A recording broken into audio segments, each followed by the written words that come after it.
zimwa kudandaula akuti kumanda kwataza tugona motinana kuno kulibe malo ino simungayimekaye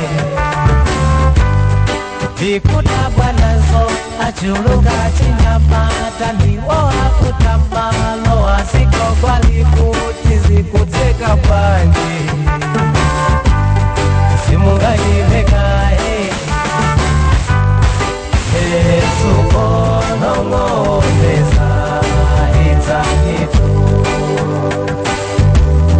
zipemberera ino itanitu jakwino dawino itanitu yoziwa ulukuzi itanitu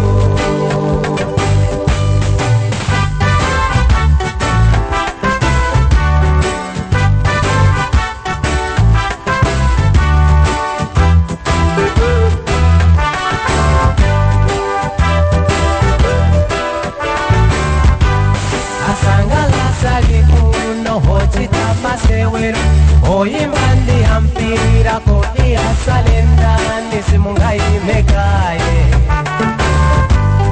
simungayimekaye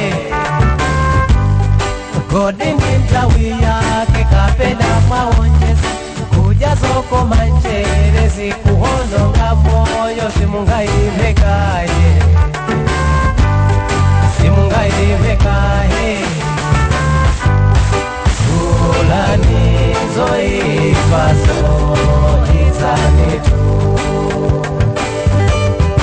Yesu hatata zose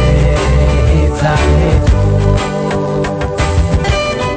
Ole mani wotima izanitu Sakumbukira izo izanitu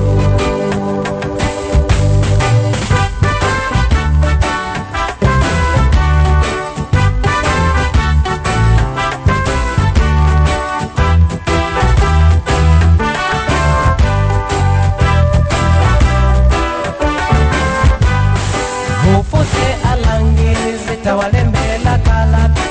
utalangize ino kuti kunosi kwa bwino kuli moyo hozunza simungayimekaye zikolo